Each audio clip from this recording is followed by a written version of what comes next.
Welcome to Garden Delights. I'm Susan Howington, Family Consumer Science Agent with the Henry County Cooperative Extension, partnership with the University of Georgia. Today we have a great show for you. We're going to talk about squash. We're going to invite Frank Hancock, our Agriculture and Natural Resource Agent, back. He's going to talk a little bit about squash and the gardening. And then we're going to come back after that and we'll do a little bit of a recipe called grilled vegetable packets. We'll see you in just a little bit.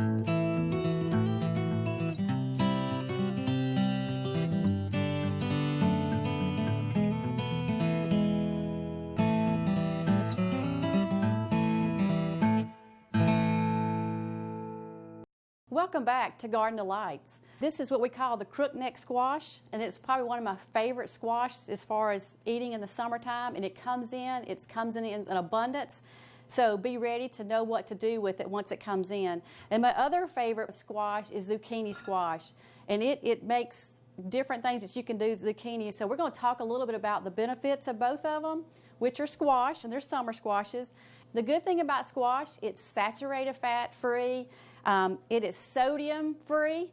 It is very high in vitamin C, iron. It's good in calcium.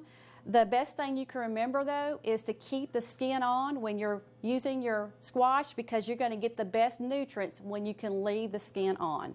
So let's talk about selecting squash. You want to look for squash that has not had any indentation as far as bruises. You want it to be firm. You want it to be glossy, so it looks like it's really fresh, and that's what you're looking for.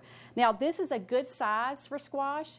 If you're buying squash or if you're picking it from your garden, you don't want it to get too big. The texture on the outside is tougher, and also the seeds on the inside. Sometimes they become very tough.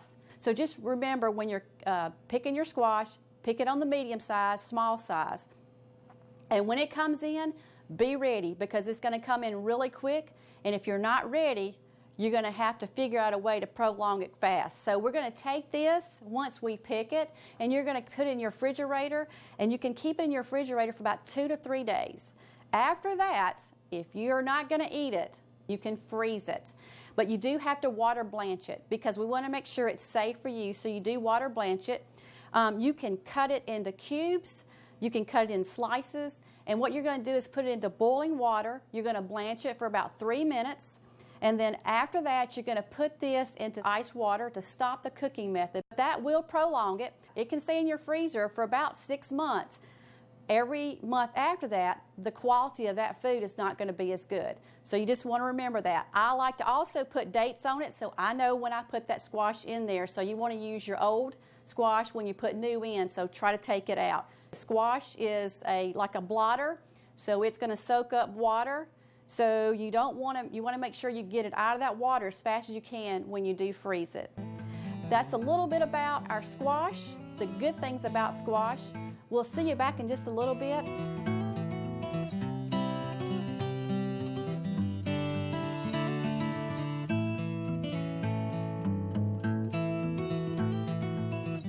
Squash likes well fertile soil, lots of organic matter, well drained soil, pH of around 6, 6.5.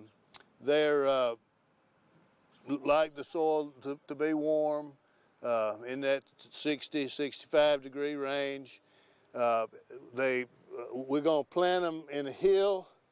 The hills are going to be about 4 feet apart on our summer squash. On our winter squash, though, we may move that to 6 or 8 feet apart, because the winter squash are going to run a whole lot more than the summer squash do.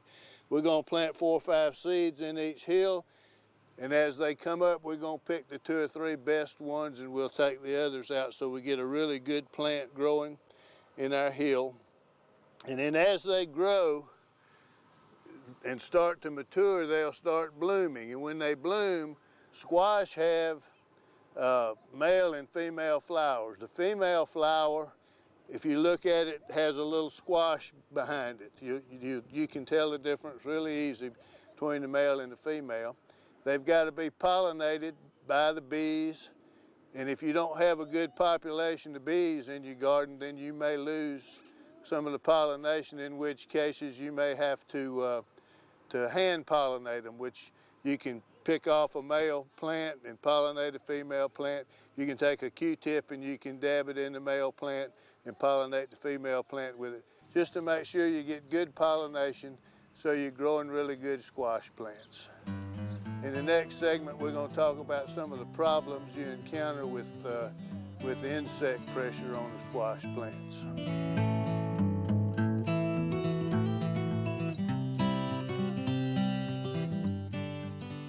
Squash is a favorite of a lot of people.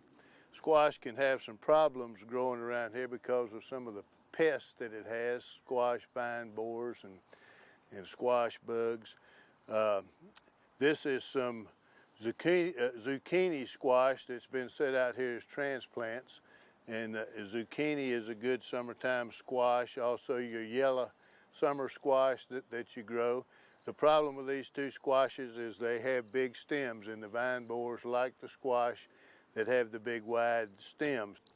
Vine borers start off in the ground. They pupate. There's a little cocoon about 5/8 of an inch long, little dark colored, silky looking cocoon that the adult hatches out of. The adult will hatch out sometime in late May. It depends on the weather. We talk about 1,000-degree days, that sort of thing. You don't have to understand that, but you can look up the degree day on the Georgia Environmental Weather site that we have talked about in the past. Right now, today, this is like in mid-April here when we're doing this, and so we're about 384 degree days into the season. You start looking for squash vine borer adults at about 950, and then at 1,000 they're going to hatch out. You don't ever know when that is because that's all dependent on the weather. You can also monitor for them when they hatch out. There are traps, there are moth traps. They're attracted to yellow. Sometimes a little yellow bowl of water will attract them. But as soon as you start seeing the adults, then you know they're going to start laying eggs. And those eggs are going to be laid down at the base of the stem. They're usually singular eggs, different from a squash bug that lays their eggs in clusters. The vine borer lays his eggs sort of as individual eggs, and you'll see them as little brown specks down on the stem and down close to the ground. When they hatch out, the larva will then immediately bore into the stem. But backing up just a minute to talk more about the adult works in the daytime. It's a bright, pretty little moth. It looks kind of like a wasp. A lot of people might confuse it with a wasp with black and red on its abdomen. It flies in the daytime, and it flies really good. I've had people try to catch them with nets and that sort of thing, and they're really hard to catch up with because they're really good flyers. So if you want to try to capture them that way, you need to do it real late in the evening. In the evening, they'll settle down on the top of the leaves and top of the stem and give you a better shot at capturing them if you're trying to get rid of them that way. But anyway, once they lay their eggs and you start monitoring, you will see these little brown specks. You can take some water and a rag and you can wipe the stems off. You can just wipe those eggs off. If you've got a small patch and you're trying to protect it, when you see those eggs, just wipe them off. Same thing with squash bugs. You see the eggs on the bottom of the leaves, you just wipe them off and crush them, and that'll get rid of them. But once the eggs hatch, then the borer goes into the plant immediately. So they're very hard to control chemically because they're protected. They're protected when they're in the cocoon. Then you got the eggs, if you don't do anything about the eggs, and then once they hatch out of the eggs, they bore into the plant, and again, you can't control them. Now, some people will take things like BT, dipel, and they'll actually inject the base of the plant with it. You can try to grow you like a little buckwheat alongside the garden that will attract some of these little tachinid flies, these little wasps that lay eggs on on the larva and kill them that way. But wiping the plant off is a good project for taking care of them organically. And then you can also spray with insecticidal soap. Spray it down towards the base of the plant to try to control those insects at the base of the plant. You can also take like stocking, nylon stocking material, and you can wrap it around the base of the plant to keep the eggs from getting on the plant, and that will control that. Some people use little pieces of cardboard around the base of the plant. It's easy to do when you're doing transplants because you can wrap it around. You want to go down about a ½ inch below the soil surface, and that prevents these eggs from getting down there at the base of the plant, which is where they're deposited for the most part. Once the larva gets in, he will feed there for about a month, and he will cause that plant to wilt, just like overnight. The plant will look really good this evening, and tomorrow it'll just look like it's totally dying. So you want to monitor that.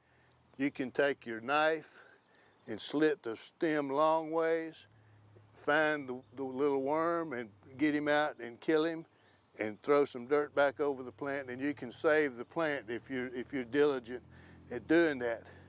But if he kills the plant, you don't want to throw the plant, you don't want to pull it up and just throw it over here in the pile.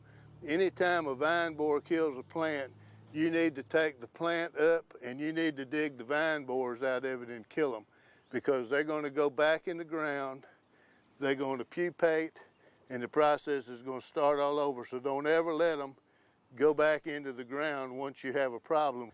You can also, once they go back in the ground, you can take your hoe and you can dig around about 1 inch deep in the area where they have been, and you can find those little cocoons that they put in the ground. So your timing is very critical, that you start working at the egg stage when they're flying, because they will kill your plant, and they do it in a hurry. Squash bugs, on the other hand, they're harmful, both in the larva stage and the adult stage. They overwinter in debris, in organic material, and so they stay alive all winter. So the population is somewhat dependent on how bad a winter you might have had. And so they get on the leaves. You can see them. They're a little easier to control because you can take a can of soapy water and you can knock them off of the plant and get rid of them that way. So I'm telling you these things, that there are chemicals that will control these things, but we're trying to talk a little bit about doing it organically here. So we'll talk about the organic methods like the BT. Pyganic is another pyrethrin that can be used to knock down squash bugs. Also can be sprayed along the base of the plant. And that's about all I know about squash.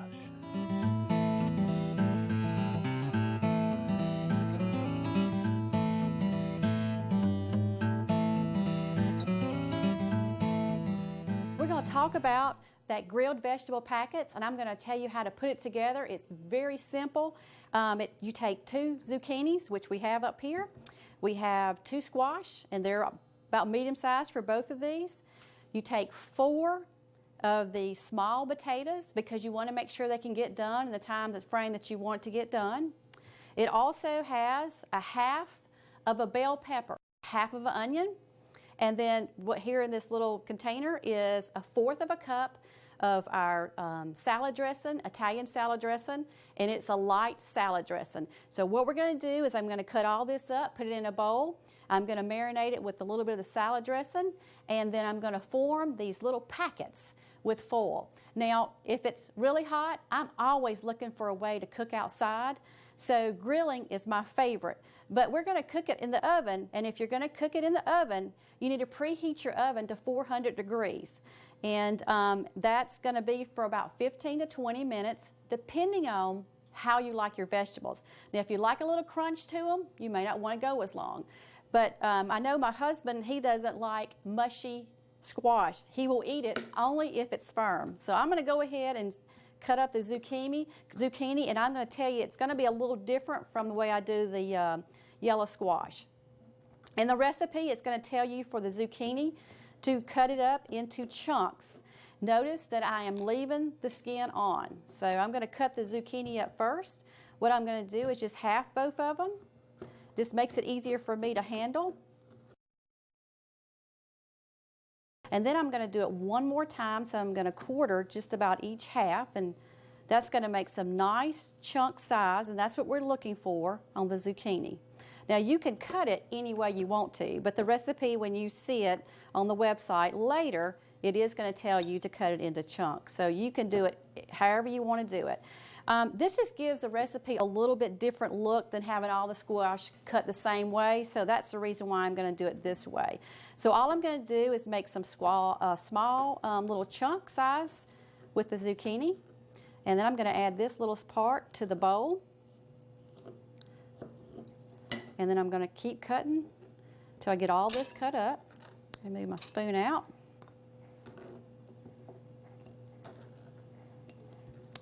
We'll cut a little bit more up. So you want to use all this. And this is going to be really tasty. And also, it's very colorful, and that's what I like about this. It's adds good color, and you're getting a little bit of texture. And you're leaving the skin on, which is going to get the best as far as the nutrients go. So I'm going to go ahead and add all this into the bowl. Cut up just a little bit more pieces off of this end. And you can see that's too medium, and you can just see from the bowl that that's already a lot of zucchini. And this recipe will serve about 5 people, really depending on how much they eat. So if they eat a lot, you might not have enough for 5 people. So you might have to double this. I'm just cutting off the ends of the squash right now, the yellow squash. And I'm going to do it a little bit different on the cutting. I am going to cut it into circles. So in slices, I guess you would say. So we're just going to take this and cut it into slices. And just remember what I said, the larger you get on your squash, then you're going to be able to see the seeds. It's also going to be tougher. So just remember that when you're getting ready to prepare this meal, try to get the medium size. So we have squash, get that one. I'm going to add it to the bowl. We'll do one more squash. Very easy to do. I like this recipe because it is easy. I don't know about you, but when I come home, I'm ready to do things that are quick and easy. And I love to grill out, so to me, this is just a fun thing to do. If you don't want to heat your kitchen up, is to grill it out. Okay, so we've got 2 of the squash in now. All right, and a half of a red onion. If you don't like red ones, you can always go with white ones. So just remember that all of them are versatile. So this is a half of an onion. I'm just going to slice it. I like the wedge kind of look to give a little bit more different texture to it, a little different look to the recipe. So we're going to add the onion. If you don't like onion, you know, you don't have to put it in. In my family, we like onion. So, and to me, you just can't beat the taste of onion when it's cooking. It just smells so good. It makes me think about when I go to festivals or carnival places like that, and when they're cooking the onions, it just smells so good. It makes you want to go find out where it's coming from.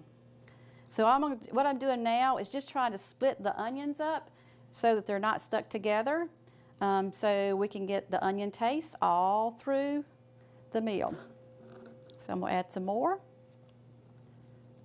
And you can see this is already looking good. It's just for color right now before we even cook it.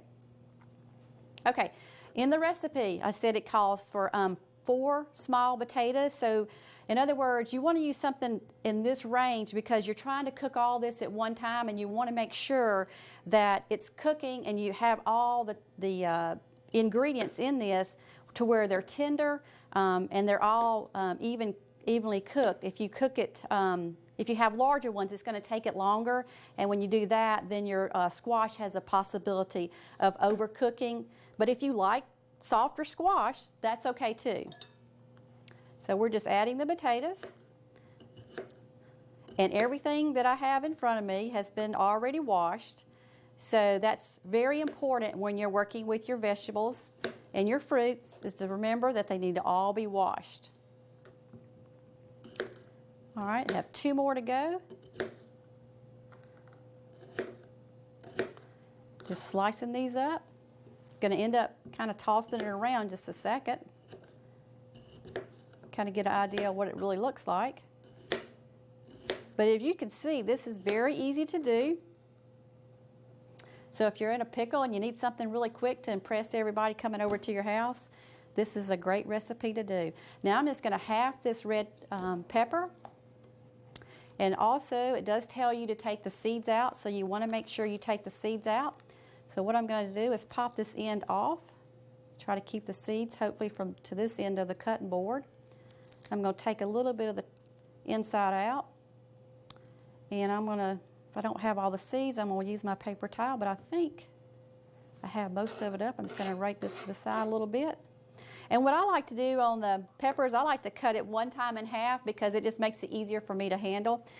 And again, you can slice it any way you want to. It just says slice. It doesn't really tell you exactly how to slice it on the recipe, so it's your preference on how you want to slice your peppers. And I'm just, again, just slicing these in small little webs, little strips. So I'm just going to add that to it.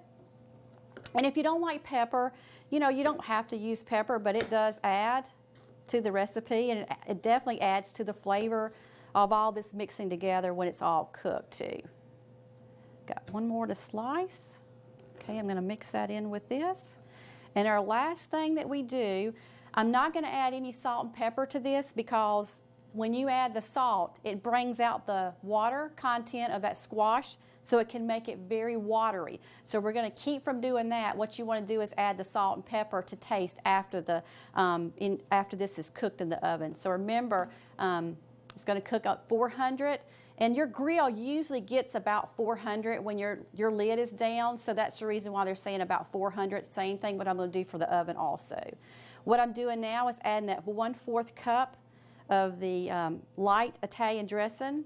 And just about everybody keeps Italian dressing on your shelf at home. But if you have another favorite type of dressing, you can always use that too.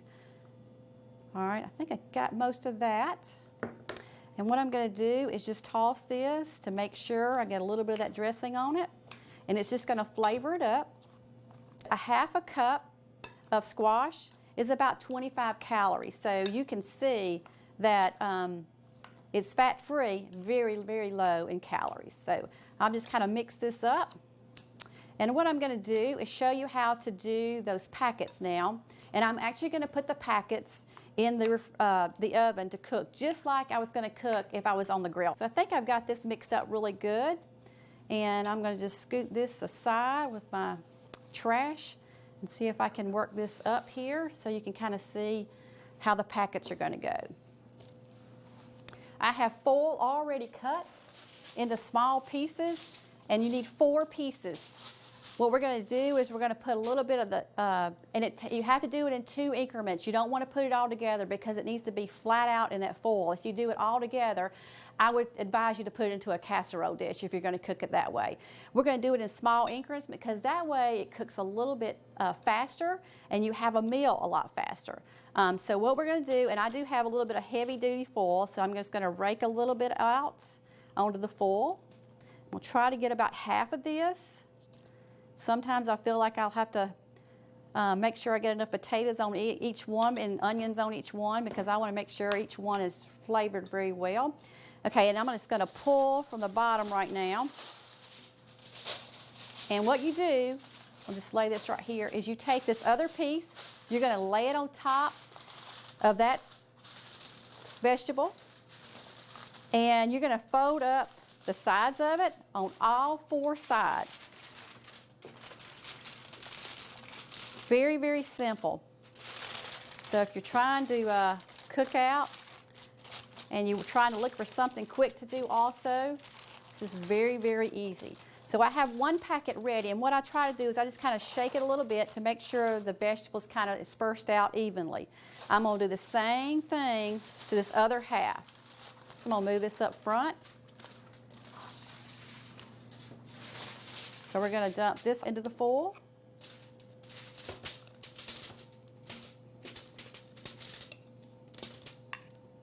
And I want to get every bit of it in here because this is really, really good.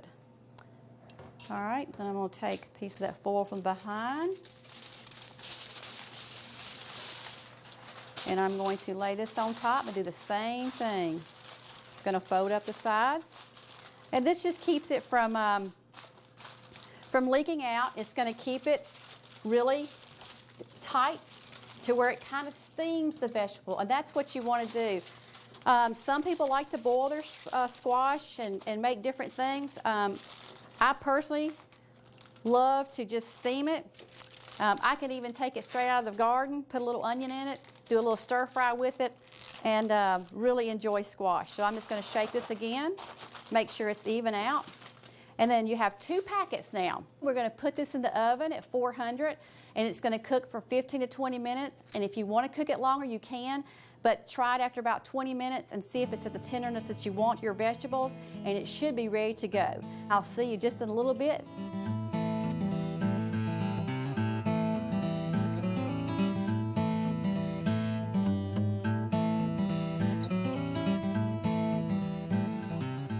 We have Frank with us. We're getting ready to taste that grilled vegetable packets. I have them out of the oven. I will tell you that even if you bring them out of the oven or the grill, you want to make sure that you release the steam off of it. So if sometimes they will tell you to do that, to poke holes with your fork. So I'm just going to poke a little bit just to make sure I don't have any steam, because you don't want it to burn you. What I'm going to do is just take one of these packets out so Frank and I can taste it. And I'm going to see if I can just kind of slide it into this casserole dish without hopefully hitting anything as far as the floor, and see how easy it's going to come out, Frank. And you can see the steam already coming out. So we're going to dump this out. Hopefully it's going to come right out. Majority of it is. Let's see if I got any more left. Yes, I do. I got to get the potatoes. That's one of my favorite things. Don't leave any in there. All right, let's see if we can just, and see how easy this is too. Think about this. I don't know about you, but I'm always looking for an easy way not to have to wash dishes. So that's one good thing. And you also don't, if you're doing it on the grill, you're not messing your grill up a whole lot. I'll take care of the dishes. You'll take care of the dishes? Okay, that sounds really good. So Frank, we're going to try this and see what you think about it. I'm going to give you a little bit of squash, a little bit of potatoes, zucchini also. I want to make sure I give you a little bit of onions. All right, and here is your fork. Okay. Let's see what it tastes like.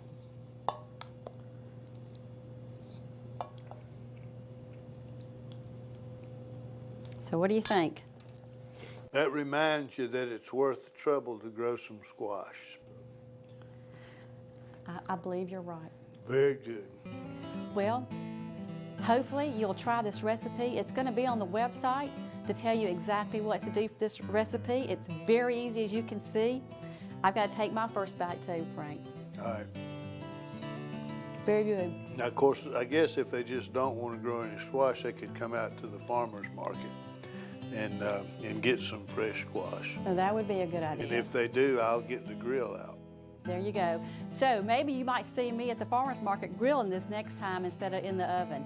Hey, we'll see you next time on Garden of Lights.